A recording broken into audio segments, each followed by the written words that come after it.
They say justice is blind, but in this courtroom, it wasn't just blind, it was violent. You think you know how power works? You think a badge gives a man the right to put his hands on a woman without consequences? You're about to find out how wrong that assumption is. This isn't just a story about a slap. It's about the loudest silence that ever fell over a courtroom. When Sergeant Ronan Blaine raised his hand against Representative Elara Voss, he thought he was asserting dominance. But within seconds, he was staring at the ceiling lights unconscious. And what happened next? That's where the real nightmare began. This is the story of the slap heard round the world and the brutal karma that followed. The air in courtroom 4B was so thick with tension you could practically taste the sulfur. It was humid, the kind of heat that makes tempers short and patience non-existent. The gallery was packed shoulder to shoulder. Reporters, community activists, and nervous family members fanned themselves with legal pads, their eyes darting between the two figures at the center of the storm. On the left sat Elara Voss. She was a member of Congress who had risen from the gritty projects of Southside Chicago to the halls of power. She was known as the Iron Rose by her constituents, beautiful, sharp, and possessing a spine made of reinforced steel. Elara wasn't your typical politician. She didn't come from old money or a private boarding school. She had fought for every inch of ground she stood on. Today she was wearing a sharp navy blue blazer that seemed to act as armor. She sat perfectly still, her hands clasped on the mahogany table, staring straight ahead. On the right sat Sergeant Ronan Blaine. Blaine was a man who took up space. He was 6'3", built like a vending machine with a buzz cut that showed off the jagged scar running above his right ear. He was a veteran of the force, a man with a reputation. In the precinct, they called him the Silencer. On the streets, they called him something much worse. He sat with his legs sprawled, chewing gum with an arrogant, open-mouthed rhythm, occasionally smirking at his union representative, a weaselly man named Landon Hale. The hearing wasn't a criminal trial. Not yet. It was a public inquiry into police misconduct, specifically regarding the aggressive detainment of a local teenager named Silas Grant. Elara Voss had championed the inquiry. She had dragged the department kicking and screaming into the light. And Blaine, he was the officer who had put Silas in the hospital.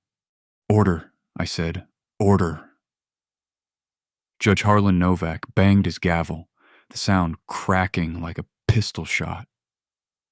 Judge Novak was an old-school adjudicator, a man who looked like he had been carved out of granite and misery. He peered over his spectacles, his gaze landing heavily on Blaine.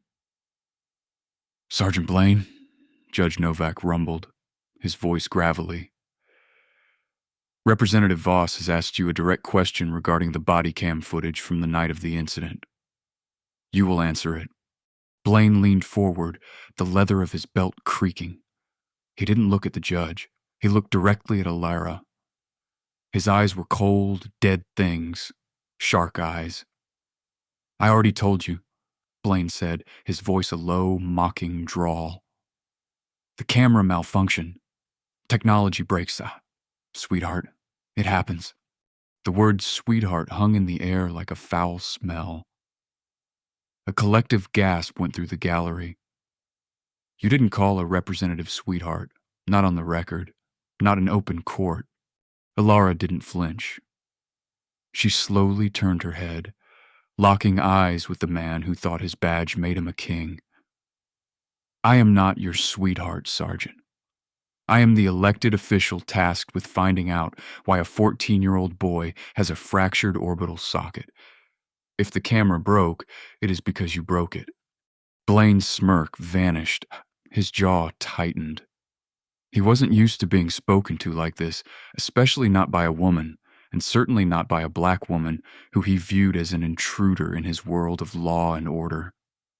Careful, Representative Voss, Blaine said, his voice dropping an octave. You're accusing a decorated officer of tampering with evidence. That's slander. It's not slander if it's the truth. Elara shot back, her voice rising, projecting to the back of the room. And we have witness testimony stating you slammed the device against your patrol car before entering the Grant residence. That witness is a junkie, Blaine shouted, suddenly standing up. The chair screeched against the floor. Sit down, Sergeant, Judge Novak barked. But Blaine didn't sit. The rage that had been simmering beneath his calm facade began to boil over. He was a man who lived on adrenaline and intimidation. He felt the eyes of the media on him, the cameras in the corner broadcasting his humiliation. He felt his power slipping. And for a man like Ronan Blaine, that was intolerable. Elara stood up too. She wasn't tall, maybe 5'6", but she projected a towering presence.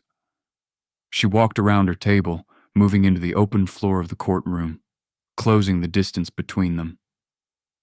It was a risky move, a power play. She wanted him to see she wasn't afraid. You can yell all you want, Mr. Blaine, Elara said, her voice calm but cutting. But you cannot hide the blood on your knuckles. Blaine stepped out from behind his defense table. His lawyer, Hale, tried to grab his arm, whispering frantically, Ronan, sit down. Don't do this. Blaine shook him off like a fly. He stepped toward Elara. The bailiff, a young man named Declan, who looked terrified, took a half step forward, but hesitated. Blaine was a cop. The bailiff's instinct was to trust the badge, not stop it. The distance between Elara and Blaine shrank to 3 feet. You think you're special because you got some votes? Blaine spat, spittle flying from his lips. You don't know the streets. You sit in your ivory tower while we clean up the garbage. The only garbage I see, Elara said, her voice ice cold, is standing right in front of me. The silence that followed was total. Blaine's face turned a violent shade of crimson. The vein in his neck pulsed. The insult had landed. It had pierced his armor. In that split second, the discipline vanished. The training evaporated. All that was left was a bully who had been challenged. He didn't think. He reacted. Blaine raised his right hand. It was a massive hand, heavy and calloused. Ronan, no! His lawyer screamed. But it was too late. The swing was wide, clumsy, and fueled by pure, unadulterated rage. It was a slap meant to humiliate, meant to put a woman in her place. The sound of his palm connecting with Elara's cheek was sickeningly loud. A sharp crack that echoed off the high wooden walls of the courtroom. The force of the blow knocked Elara's head to the side. She stumbled back a step, her heels clicking on the parquet floor. The courtroom froze for a heartbeat. Time seemed to stop. The judge's mouth was open. The reporters were stunned. Blaine stood there, chest heaving, a look of twisted satisfaction on his face. He had done it. He had touched the untouchable. That shut you up, he sneered, but he was wrong. He hadn't shut her up, he had just woken her up. What Blaine didn't know, what wasn't in his file, what his lawyer hadn't bothered to research, was Elara Voss's past. Before she was a politician, before she was a community organizer, Elara had a different life. In her early 20s, she had trained at the Southside boxing gym. She wasn't just a hobbyist. She was a Golden Glove semi-finalist. She knew how to slip a jab. She knew how to generate torque, and most importantly, she knew how to counter. Elara slowly turned her face back toward him. There were no tears in her eyes. There was no fear. There was only a terrifying, cold calculation. She adjusted her jaw. She planted her back foot, Blaine saw the look in her eyes, and for the first time, a flicker of doubt crossed his face. He started to raise his hands, realizing too late that he had made a catastrophic error. "You shouldn't have done that," Elara whispered. The counterattack didn't look like a politician moving. It looked like a viper striking. Elara dipped her shoulder, a subtle feint that Blaine swallowed, hook, line, and sinker. He dropped his guard slightly, expecting her to cower or retreat. Instead, she exploded upward. She didn't slap him. She didn't scratch him. She threw a pristine textbook left hook. It was a punch generated from the hips, traveling up through the core and snapping out with the precision of a whip. Her fist connected squarely with the button, that sweet spot on the jaw where the nerve cluster sits. Thwack. The sound was different from the slap. The slap was wet and sharp. This sound was dull, heavy, and final. It was the sound of bone meeting bone with malicious intent. Blaine's eyes rolled back into his head instantly. His legs, those tree trunk limbs that had kicked down so many doors, turned to jelly. He didn't crumble. He fell like a chopped tree. He tipped backward, his arms flailing uselessly at the air, and crashed to the floor with a ground-shaking thud.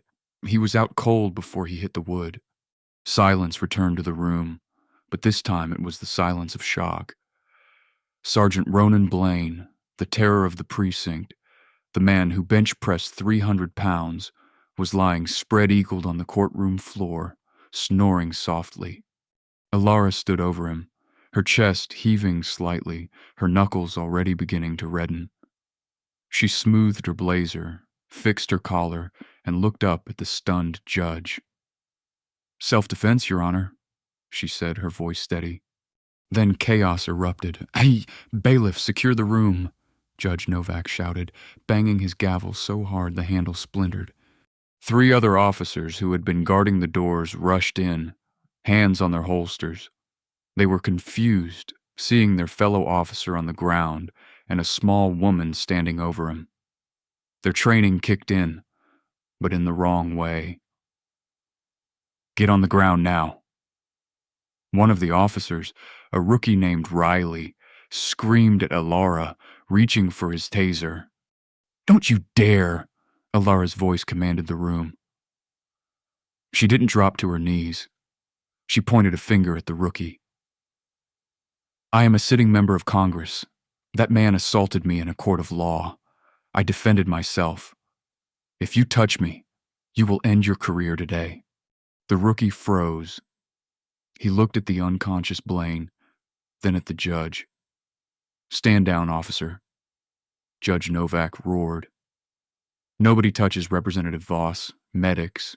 Get medics in here for the sergeant." Flashbulbs began to pop like fireworks.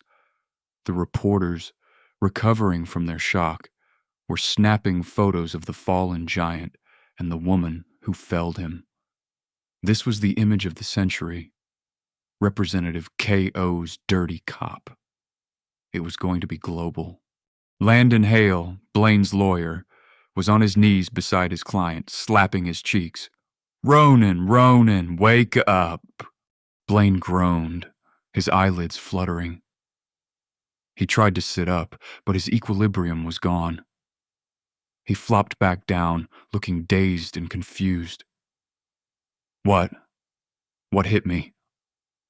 he mumbled, blood trickling from his lip. "Karma?"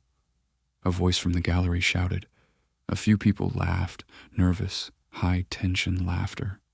But the danger wasn't over. As Blaine regained consciousness, the humiliation set in. He realized he was on the floor. He realized a woman had knocked him out. His face contorted into a mask of pure hatred.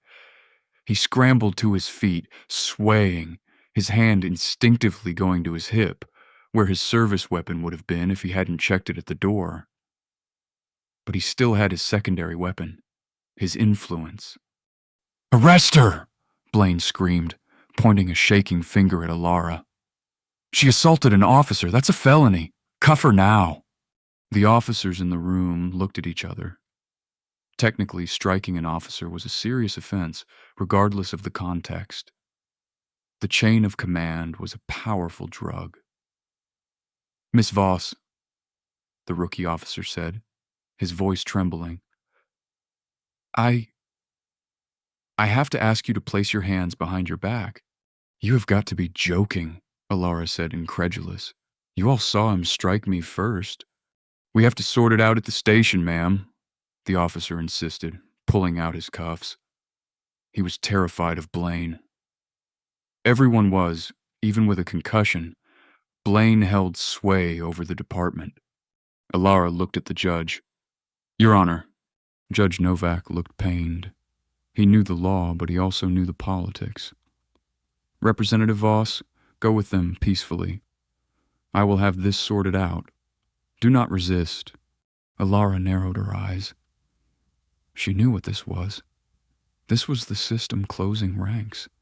Even after he hit her, they were protecting him. She held out her hands. Fine. But remember this moment, because when I walk out of that cell, I'm coming for all of you.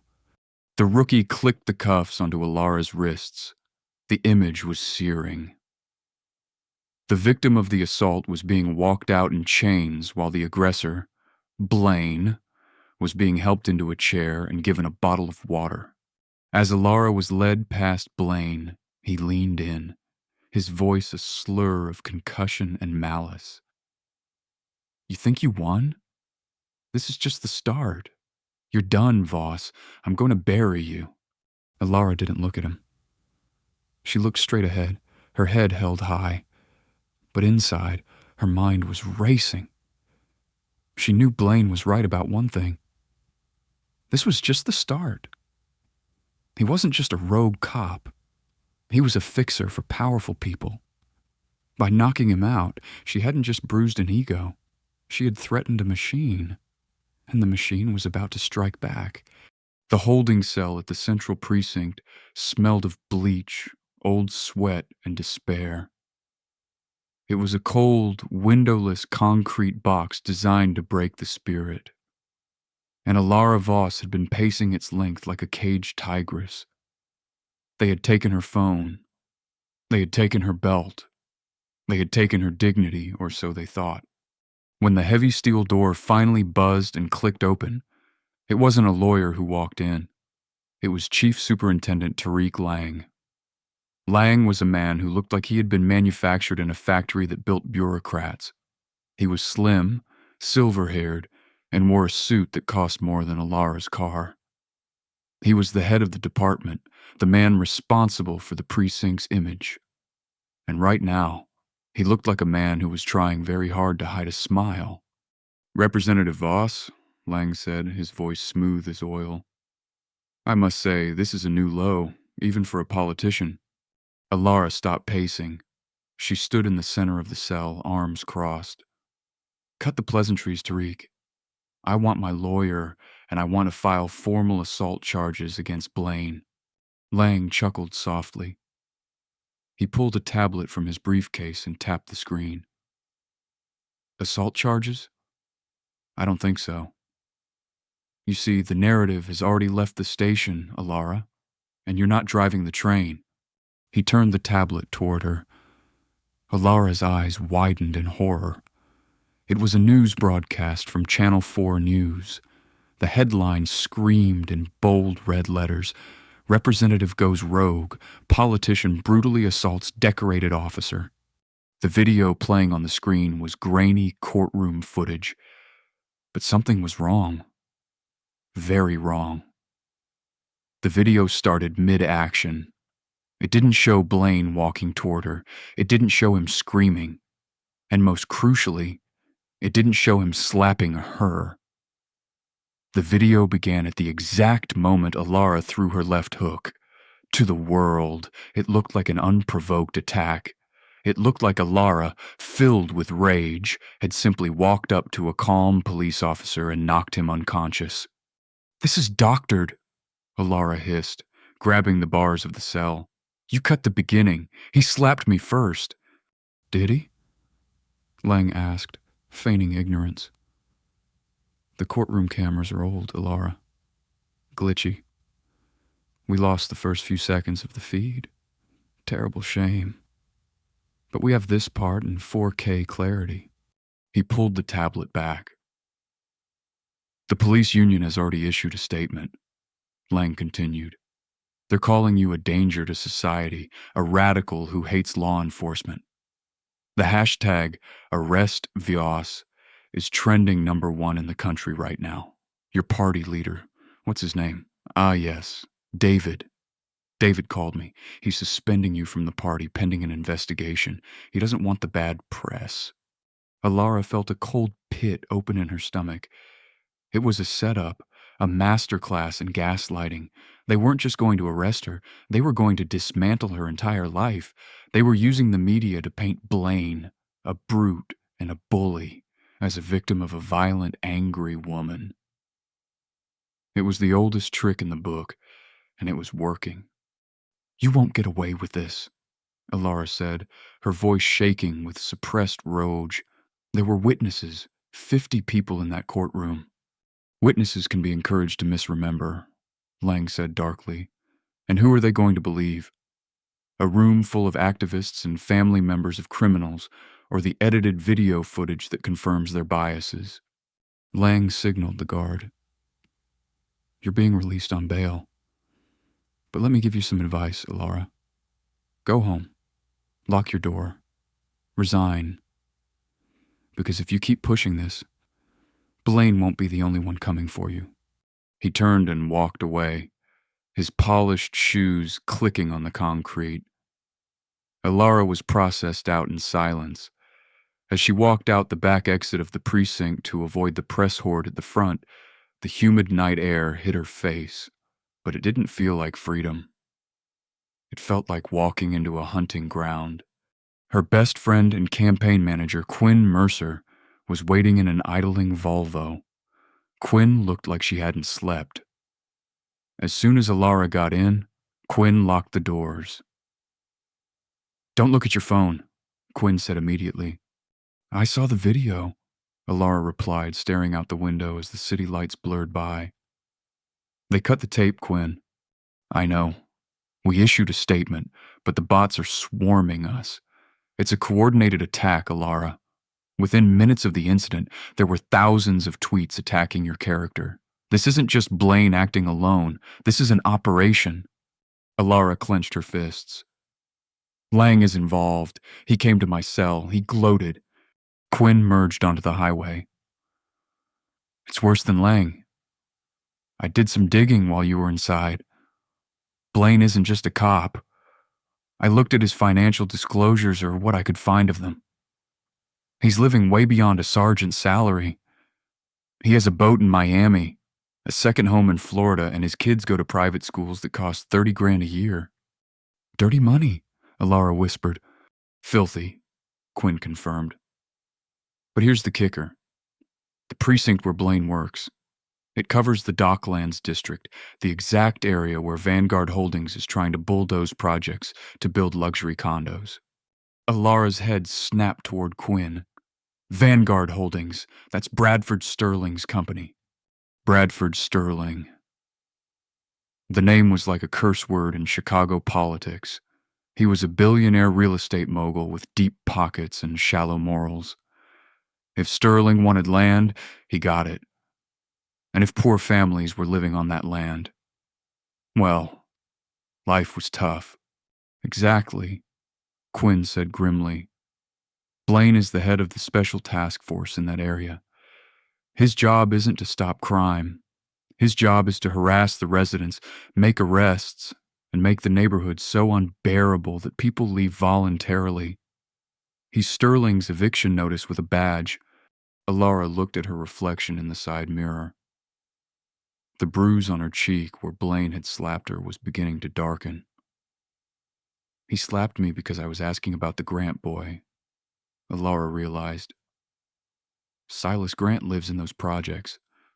Blaine beat that kid up not because the kid did anything wrong, but to send a message to the neighborhood. Get out or get hurt. And you knocked out their enforcer, Quinn said. You didn't just embarrass a cop, Elara. You threatened a $1 billion real estate deal. Elara leaned back, closing her eyes. The scale of it was terrifying. She was fighting the police, the media, and a billionaire. Turn the car around, Elara said suddenly. What? We're going to my place. Your house isn't safe, Quinn argued. No. Elara opened her eyes, and the fire was back. Take me to the office. We aren't hiding. If they want a war, let's give them one. The office was a small, converted storefront in Southside Chicago, usually buzzing with volunteers. Tonight it was dark and silent, save for the blue glow of computer monitors. Elara and Quinn had been working straight. Pizza boxes were stacked on the floor, untouched. Whiteboards were covered in red string and scribbled names. They were looking for the connection. The smoking gun that would link Blaine directly to Sterling and prove the video was doctored. It's a dead end, Quinn groaned, rubbing her temples. The video file from the court is on a secure server. Only the court clerk and the police evidence locker have access.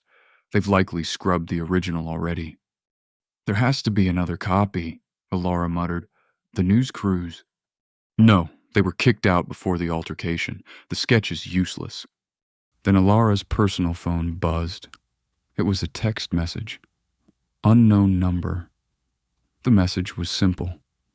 Check your mailbox, the physical one, not the digital one. Elara froze. Quinn, did you check the mail when we came in? No, I was too busy locking the deadbolts. Elara walked to the front door, her heart hammering against her ribs. She peered through the blinds. The street was empty. A light rain had started to fall, making the pavement glisten. She unlocked the door, stepped out quickly, grabbed the bundle of mail from the slot, and bolted back inside. She threw the envelopes onto the desk.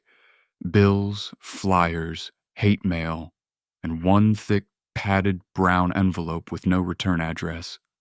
Don't open that, Quinn warned. It could be anything. Anthrax, a bomb. Elara felt the package. It was hard and rectangular. It's not a bomb. She tore it open.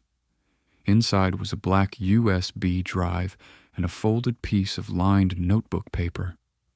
The handwriting was jagged, frantic. Elara unfolded the note and read it aloud. Miss Voss, if you were reading this, I'm probably dead. My name is Declan Riley. They call me Ratty Declan. I was the witness Blaine called a junkie. I saw what he did to Silas Grant. I saw him smash his own body cam. But what Blaine didn't know is that I was recording too. I was on my balcony. I got it all. I tried to sell the video to the news, but they tipped off the cops. Blaine came to my apartment last night. He told me if the video gets out, I'll overdose on fentanyl by morning. I'm scared. I'm sending this to you because you're the only one who stood up to him. Burn them down. Declan. Quinn covered her mouth. Declan Riley. Elara, I saw a report on the police scanner. An OD was reported in the projects. Male, mid-30s. Elara felt the blood drain from her face. They killed him, she whispered. They actually killed him to keep this quiet. She looked at the USB drive in her hand. It wasn't just evidence anymore. It was a man's life. Plug it in, Elara commanded. Quinn hesitated, then plugged the drive into an air-gapped laptop, one not connected to the internet, just to be safe. A video file popped up. They clicked play. The video was shaky, shot from a high angle, likely a second-story balcony. It showed the street at night. A police cruiser pulled up. Blaine got out. He looked around, then took the body camera off his chest. He smashed it against the bumper of the car, laughing. Then the audio, clear as day, picked up his voice. Sterling wants this block cleared. Let's go break some furniture and maybe a few bones. Make sure the kid learns a lesson. The video continued. It showed Blaine and his rookie partner kicking in the door of the Grant home. It showed them dragging 14-year-old Silas out. It showed Blaine pistol whipping the boy while he was handcuffed. It was brutal. It was undeniable. It was murder for Blaine's career and a prison sentence for Sterling. "We have it," Quinn breathed. "We have the Holy Grail." "But we can't just release it," Elara said, her mind racing tactically. "If we post this online, they'll claim it's a deep fake. They'll claim it's AI generated. We need to authenticate it, and we need to survive long enough to do it." Suddenly, the lights in the office flickered and died. Total darkness engulfed the room. "Quinn," Elara whispered. "I didn't touch anything." Quinn's voice trembled in the dark. From the back of the building, the sound of breaking glass shattered the silence. Someone was breaking in. "They know," Elara hissed. "They know we have the drive." "How? They must have been tracking the package or tracking Riley. What do we do?" Quinn was panicking now. Elara grabbed the laptop and the USB drive. "We run out the front now." Elara and Quinn burst out the front door of the office just as heavy boots crunched on the broken glass in the back room. They sprinted toward Quinn's Volvo. "Keys," Elara shouted. Quinn fumbled, dropping them on the wet pavement. Oh, God, leave them." Elara grabbed Quinn's arm. A black SUV with tinted windows screeched around the corner, its headlights blinding them. It wasn't a police car. It was a mercenary vehicle, Vanguard Holdings private security. "Alleyway," Elara directed, pulling Quinn into the narrow gap between the office and the bakery next door. They ran into the dark, rainy labyrinth of Chicago's back alleys. Elara's heels were slipping, so she kicked them off, running barefoot on the cold cobblestones. The adrenaline masked the pain. Behind them, they heard shouting. They went left, cut them off at High Street. "Elara, I can't run." Quinn gasped, clutching her side. "I'm asthmatic. My inhaler is in the car." Elara stopped behind a dumpster, pulling Quinn down. "Listen to me. We have to split up. They are tracking the phone signals." "What?" Elara pulled out her own phone. "They are tracking me. Lang probably put a Stingray tracker on me when I was in the cell." She shoved the USB drive into Quinn's jacket pocket. "Take the evidence," Elara said, gripping Quinn's shoulders. "Get to the Guardian offices. Ask for Benedict Calloway. He's the only journalist I trust. Do not go to the police. Do not go home." "What about you?" Quinn cried, tears mixing with the rain on her face. "I'm going to be the distraction," Elara said with a grim smile. Before Quinn could protest, Elara stood up. She turned on her phone's flashlight, waving it in the air like a beacon. "Hey, you corporate fascists, over here." Elara screamed at the top of her lungs. She hurled the phone down the opposite alleyway and sprinted in the direction of the main road. "There she is!" a voice boomed. 3 men in tactical gear emerged from the shadows, chasing after Elara. Quinn, trembling, stayed hidden behind the dumpster until the footsteps faded. Then she vanished into the night with the drive. Elara ran like she was back in the boxing ring, moving, weaving, looking for an opening. She burst out onto the high street. It was late. The streets were mostly empty, save for a few night buses. She needed witnesses. She needed light. She ran toward the underground station, hoping the gates were still open. They weren't. The black SUV jumped the curb, blocking her path. The doors opened and out stepped Blaine himself. He looked terrible. His jaw was swollen, turning a sickly shade of purple. He had a bandage wrapped around his head, but he was awake, and he was holding a suppressed pistol. "You have a hell of a left hook, sweetheart." Blaine slurred, stepping into the streetlight. "But you can't punch a bullet."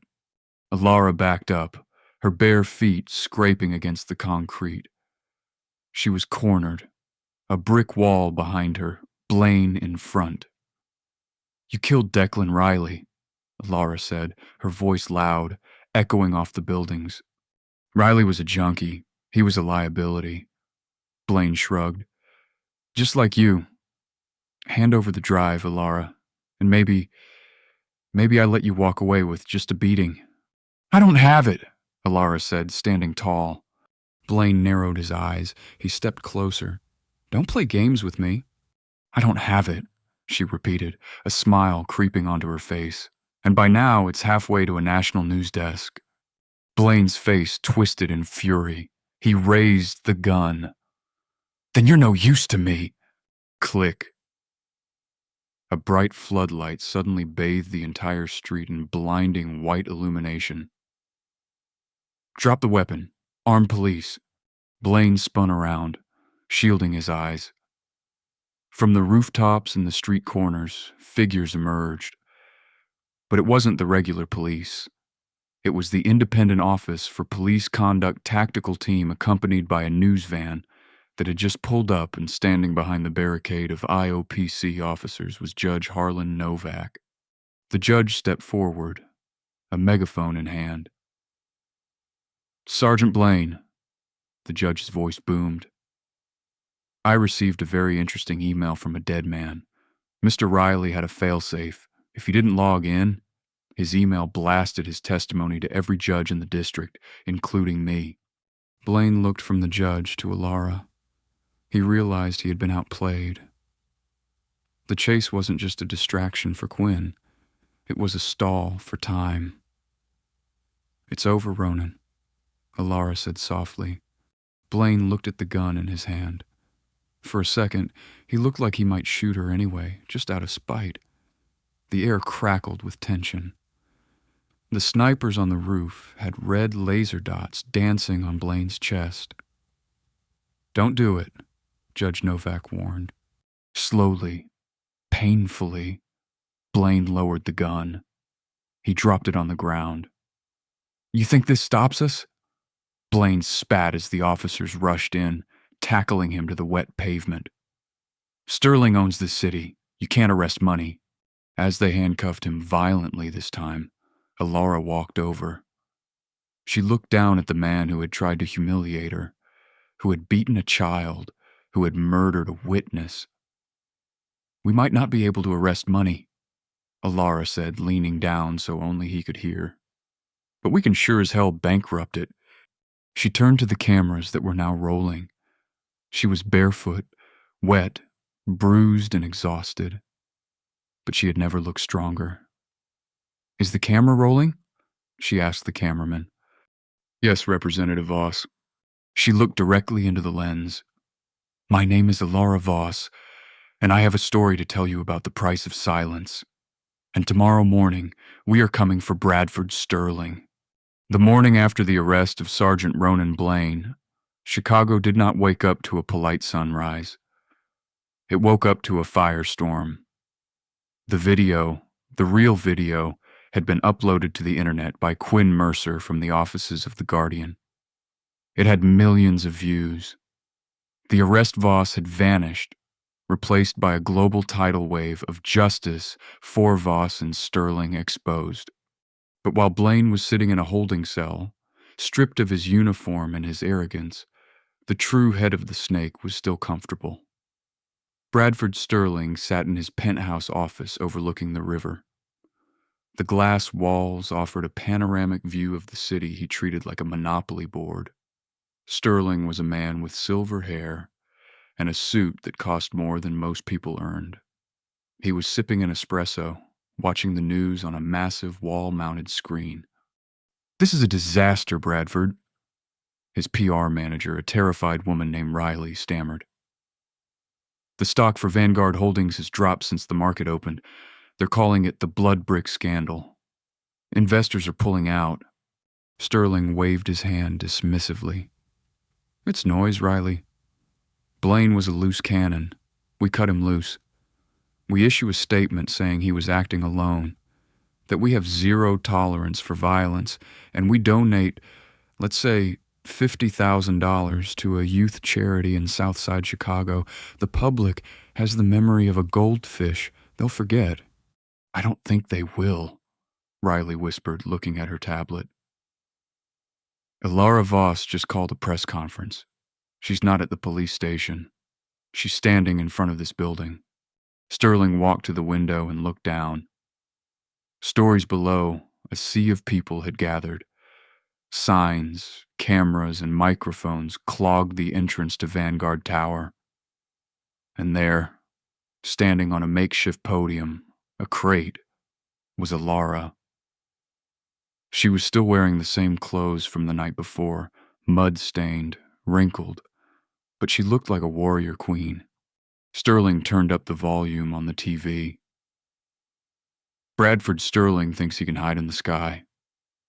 Elara's voice rang out through the speakers, magnified by the news feeds. He thinks that by sacrificing his pawn, Sergeant Blaine, he can save the king. But we have the financial records. We have the emails. Sterling froze. Emails? Elara held up a stack of papers. Quinn Mercer and the investigative team at The Guardian have spent hours decoding the encrypted files on the USB drive. It wasn't just a video of police brutality. It was a ledger. It shows monthly payments from Vanguard Holdings to a shell company registered to Ronan Blaine. It shows emails from Sterling himself instructing Blaine to make life hell for the tenants of the Grant estate. Sterling dropped his espresso cup. It shattered on the marble floor, staining the pristine white stone brown. "This is a RICO case," Elara declared, looking straight up at the penthouse window as if she could see him. "This is racketeering. This is conspiracy to commit assault. Bradford Sterling, come down and face the music, or the music is coming up to you." "Get the helicopter," Sterling barked, panic finally cracking his voice. "Get the pilot on the phone. We're going to the Caymans." "Sir, the helipad is on the roof, but the police have surrounded the building," Riley said, her face pale. "I don't care. Call the pilot. Tell him I'll give him $1 million cash if he lifts off." Sterling grabbed his emergency go bag from the safe behind his desk. It was packed with diamonds, passports, and encrypted hard drives. He didn't care about the company anymore. He didn't care about his reputation. He just wanted to stay out of a cage. He sprinted to the private elevator that led to the roof. He punched in his code. The doors slid open, but instead of the cool morning air of freedom, he was met with a wall of blue uniforms. Standing inside the elevator, arms crossed, was Chief Superintendent Tariq Lang. But Lang didn't look smug anymore. He looked like a man trying to save his own skin.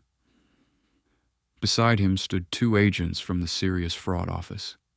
"Going somewhere, Bradford?" Lang asked, his voice devoid of warmth. "Tariq?" Sterling gasped, relief washing over him. "Thank God. Get these agents out of here. I can explain. I can make it worth your while." Lang shook his head slowly. "You don't get it, do you? You're toxic, Bradford. Blaine talked. He sang like a bird the moment we told him he was looking at years. He gave us everything. You, me, the judges on the payroll. But I made a deal. I'm bringing you in." "You traitor!" Sterling screamed, lunging at Lang. The agents tackled the billionaire instantly. For a man who wielded so much power, he went down easily. There was no dignity in it. He was pressed face first into the carpet of his own elevator, handcuffed with cheap metal zip ties. As they dragged him out of the lobby of Vanguard Tower, the roar of the crowd was deafening. It wasn't applause. It was a primal sound of justice being served. Sterling looked around wildly, searching for a friendly face, for someone who would respect his money. But all he saw were the faces of the people he had tried to evict. The working-class families, the shopkeepers, the teachers, and in the front row, standing next to Elara, was Silas Grant. The teenager's face was bandaged, his arm in a sling, but he was standing. Sterling locked eyes with the boy. Silas didn't scream. He didn't throw anything. He just watched. And in that silence, Sterling realized his life was over. The trial of Sergeant Ronan Blaine and billionaire Bradford Sterling was not merely a legal proceeding. It was a national exorcism. For grueling months, the Central Criminal Court became the focal point of a country demanding answers. Crowds outside the courthouse never dwindled. Rain or shine, they stood with placards bearing Silas Grant's name and images of Elara Voss's defiant stance. They were there to ensure that money didn't buy a miracle acquittal this time. Inside courtroom number 1, the atmosphere was a vacuum of held breath. The wood-paneled walls, which had seen centuries of lies and truths, seemed to vibrate with the weight of the moment. Ronan Blaine sat in the glass-enclosed dock. The transformation was startling. Gone was the swaggering bully who had terrorized the South Side. Gone was the uniform that he had worn like a suit of armor. In its place was a man in an ill-fitting gray suit, his posture slumped, his face gaunt. The prison diet and the crushing weight of public hatred had carved hollows into his cheeks. He refused to look at the public gallery. He stared at his hands, perhaps tracing the knuckles that had started this entire catastrophe. The defense had been dismantled piece by piece. Elara Voss's team, led by the relentless prosecution, had presented a mountain of evidence that was simply insurmountable. The recovered video from Declan Riley's balcony was the cornerstone, but it was the financial trail that buried them. The forensic accountants had done their work, tracing the dirty money from Sterling's offshore accounts in the Caymans directly to Blaine's shell companies. It was a perfect circle of corruption. Sterling paid for the violence and Blaine delivered it. Presiding over the final judgment was Justice Eris Thorne, a jurist known for her intellect and her utter lack of patience for corruption in public office. She adjusted her spectacles, the silence in the room so profound that the rustle of her silk robe sounded like a thunderclap. "Please stand," she commanded. Blaine stood. Sterling, seated at a separate defense table, stood as well. Sterling looked less like a titan of industry and more like a confused old man who couldn't understand why his checkbook had stopped working.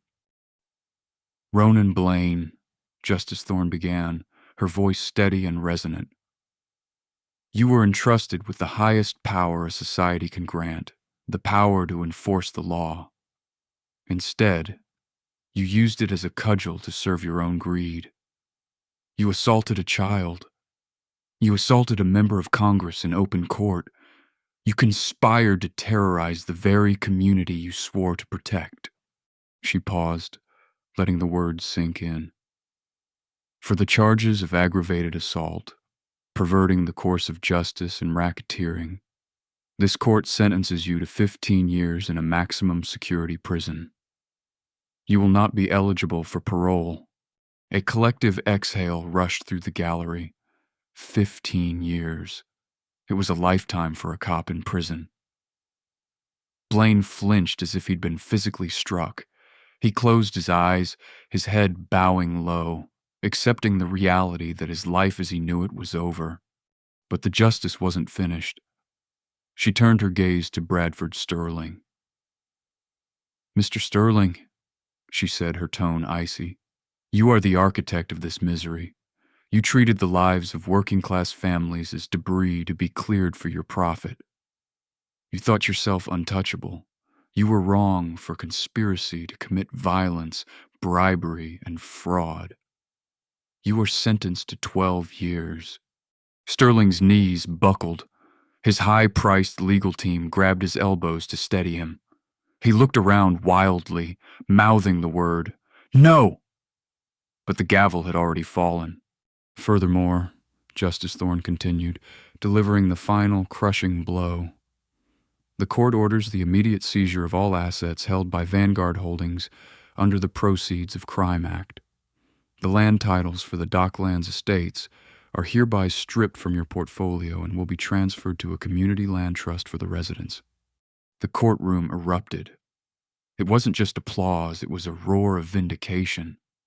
The gavel banged again and again, but order was impossible to restore. Elara Voss, sitting in the front row, didn't cheer. She simply closed her eyes and let out a breath she felt she had been holding. Tears streamed down Quinn Mercer's face as she gripped Elara's hand. They had done it. They had actually won. The aftermath, a city reborn. Later, the South Side looked different. It wasn't just the physical changes, though those were significant. It was the spirit of the place.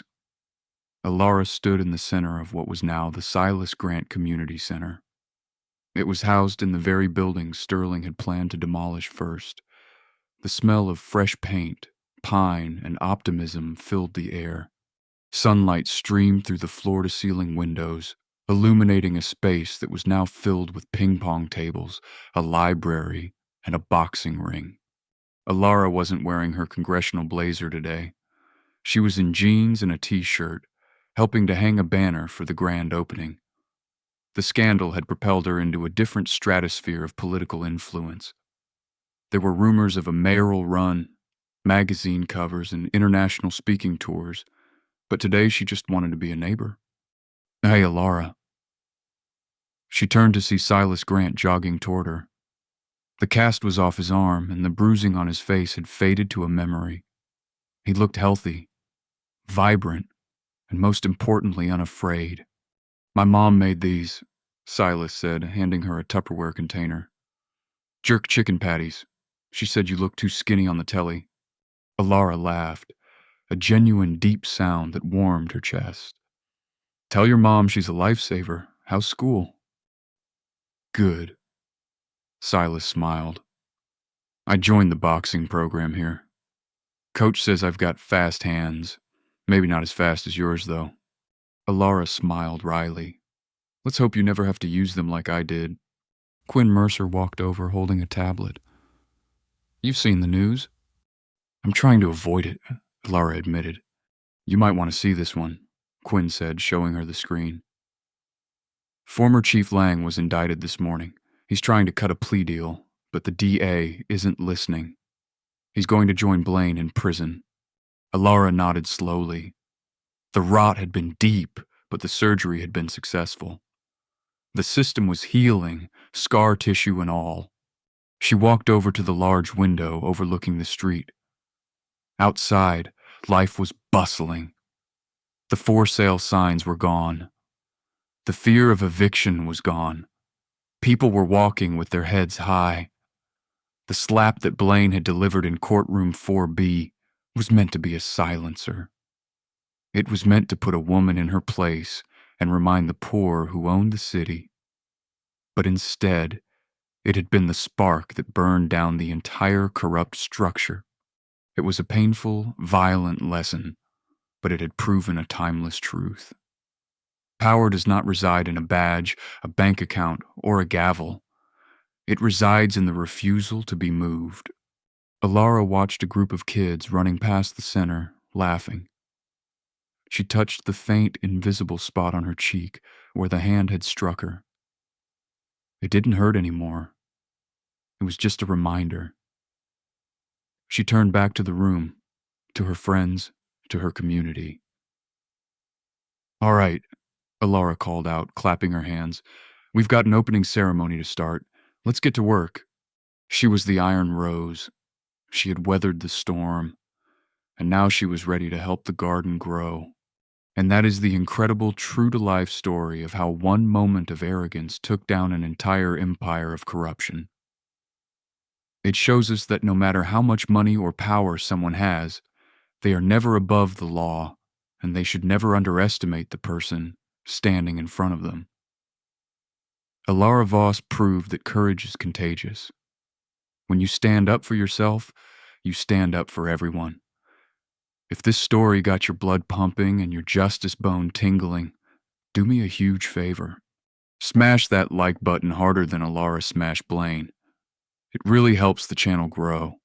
And if you want more stories about karma hitting back instantly, make sure to subscribe and ring the notification bell so you never miss an upload.